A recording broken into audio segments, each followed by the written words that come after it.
Hello everyone, welcome to the channel.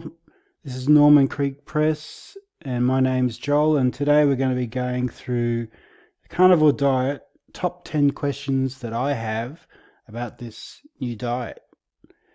So I hope you'll enjoy talking to me and going through this topic. Uh, the carnivore diet, as you know, is a diet that includes animal products, mainly meat, oil such as butter, eggs, and some dairy for some people. There's a lot of different types of carnivores out there, and hopefully today we'll look into this topic a little bit more. So I'm going to ask a lot of questions, and if you know some answers or you have any comments, please do write down below. Let me know what you think. I'm very interested in your opinions, and especially if you can back it up with some hard science, that would be even better. So go for it. Let me know what you think. So my first question is, do you make your own bone broth? I have been collecting my bones from all the different meats that I've been eating, and I love bone broth. I love eating bone broth in things like when I eat Asian food like gomtang, which is Korean beef bone soup, or Vietnamese pho, which is their noodles and soup, which obviously now I wouldn't eat the noodles, but the soup's good. But so, I think this sort of thing is really good, but it takes a long time to make. A really good bone broth can be 24 hours, 48 hours on the heat, stewing away. So I was just wondering, do you make it? If you buy it, do you have any like 100% meat, bone only options? Because I bought some bone broth at Coles, and in the ingredients it has carrots, onions, celery, garlic, herbs, all of this other stuff in it. And so it just seems to me like you either have to make it yourself to make sure it's only bone, or you're going to buy a product with vegetables in it. Not that it has actual chunky vegetables in it, but that it was in as part of the broth.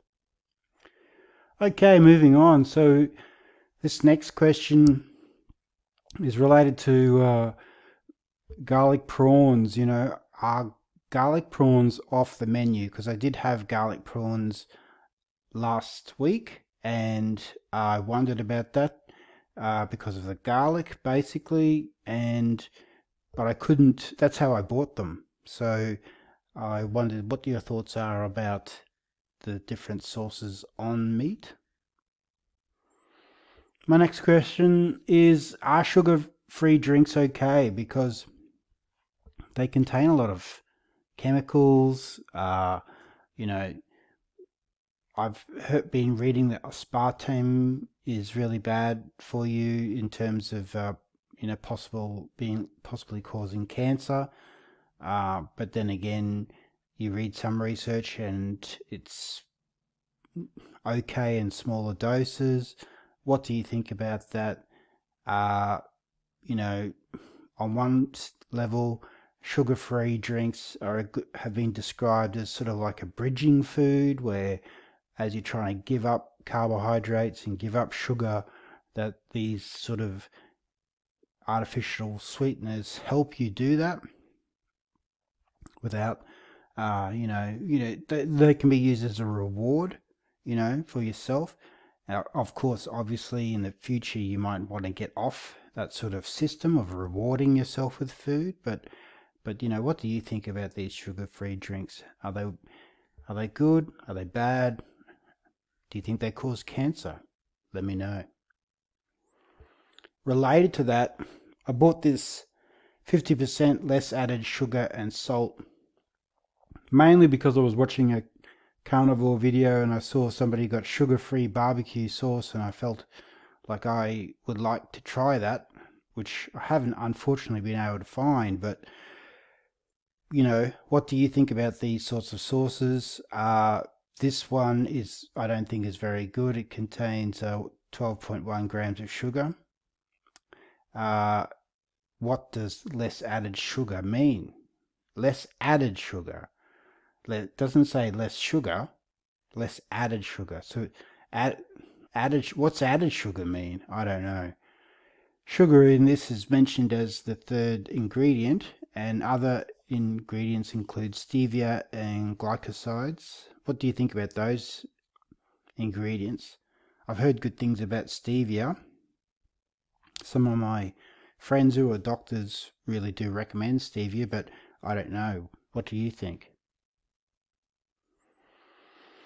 Related to this is, do I need to start taking a magnifying glass to grocery shopping? Because, some of these ingredients and things like that, the writing's very small, it's often obscured, even sometimes the font or the color of the writing on the packet, it's difficult to distinguish between things like that. And like I already, my eyesight used to be pretty good. It's not too bad, but I do wear reading glasses, but sometimes even they don't feel like they're enough. So, do I need to take a magnifying glass? Related to that, why don't governments pass laws about sugar and other harmful ingredients in food? Like I find it incredible that some of these companies can get away with stuff like they do, products that are marketed as weight loss or as healthy, having sugar in them, or even fructose or other substances which is not good. Why isn't there a better system so the public can make informed choices when they buy these things? I don't know. What do you think? Let me know in the comments. Do you think that enough is being done to help customers make informed decisions when they're buying things? I don't know. I don't think so, myself personally. My next question is, where can I buy no sugar electrolytes in Australia? I've been going around to different chemists or pharmacies or, drug stores. We don't call them drug stores in Australia, but you know what I'm talking about. And there's lots of electrolytes, but they've all got sugar in it. They're all flavored. And I talked to one chemist and he said, well, if it didn't have any sugar in it, people wouldn't buy it, or people who are buying electrolytes don't care about sugar. And okay, I can accept that, but there must be some people who want electrolytes and no sugar, and I'm one of them. The pharmacist said, they didn't even think it was available from their warehouse where they get their stuff from. And I just said, please try to find one, but I'm going to go back there and check in a week or two because I said I would, but I'm not holding my breath. And if that guy can't get it and he's a chemist, a business in Australia, what chance do I have? And I'm going to probably have to buy it online. So if you know anywhere that does sell no sugar electrolytes, let me know. My next one is, does the carnivore diet change my metabolism speed? So my metabolism is terrible. It feels like it's slow. It feels like it loves to put on weight. I can lose a couple of kilos quite easily, but then I find it very hard to lose more than that. And then it loves to put the weight back on. As soon as I cheat or stop or, relax for a little bit, boom, it's back on. The weight comes back on, and usually more than it used to be. So I'm just wondering, especially because I also go to gym. I want to have energy at gym. I get it. A lot of this stuff is genetic. There's a lot of different things that affect metabolism, but what evidence is there for changes in metabolism, if any, with the carnivore diet? My next question is, do I have to eat organ meat? Actually, I don't mind eating organ meat. You know, I think that we need to go back to eating it, basically. We used to. My parents and my grandparents used to eat organ meat with, steak and kidney pie, liver and onions, lamb's fried, tripe. When I was in Scotland, I tried haggis. I actually quite liked that. I like black pudding or, blood sausage. When I was in Korea, I used to go and eat pig intestine barbecue all the time. It was beautifully clean and white, and you cook it on the barbecue. It tasted like bacon. It was great. Korea has like all sorts of chicken hearts and things like that on sticks that you can eat. Um, you know, there's all sorts of things. Not only just organ meat, but stuff like tongue. Tongue is delicious and soft. Um, in Korea there was also like the spine, the meat of the spine. That was great as well, nice and soft, and they cooked it in a spicy sauce, which was really nice too. Um, so let me know, do you eat organ meat? How important it is for you? I'm going to try to eat it once a week at least. Honourable mentions, so hot dogs. If hot dogs on the menu, we used to joke about hot dogs containing all sorts of organ meat and stuff, so does that mean they're good now? But what about all the fillers and preservatives and other stuff in them? Where can I get some hot dogs or sausages that don't have those things in it? I'd be very interested to know. Game meats. I really want to eat a little bit more game, but a lot of game meat is low fat, and so we're supposed to be eating, fatty cuts of meat. Should we eat game? I'd like to. Maybe I'll just cook it in butter or get some tallow, or I don't know, find some way around it. But what do you think? So this leads me to my last question, and the big one really, I guess for all of us, or at least many of us: how much weight can I lose in 1 week? Let me know in the comments what success you've had with this. I've lost 2 kilos so far, and I'm very happy with that, and I'm going to keep on going. If you haven't lost weight, why do you think that is?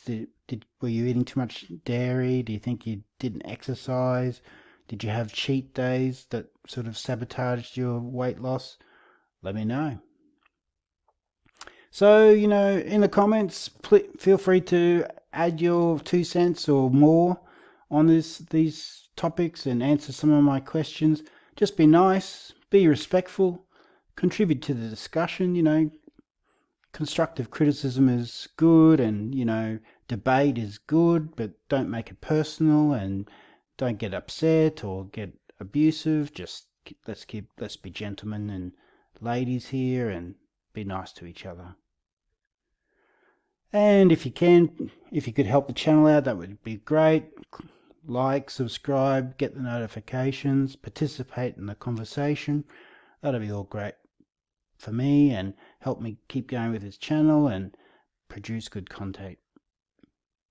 So thanks for listening. I hope you've found this video interesting, and I hope you've got some ideas to contribute. I'd really love to hear what you think, and for those of you on the carnivore diet, I'm really enjoying it as well, and I'm looking forward to the next step over the next few weeks and months. So that's all for me. Thanks a lot, and see you later.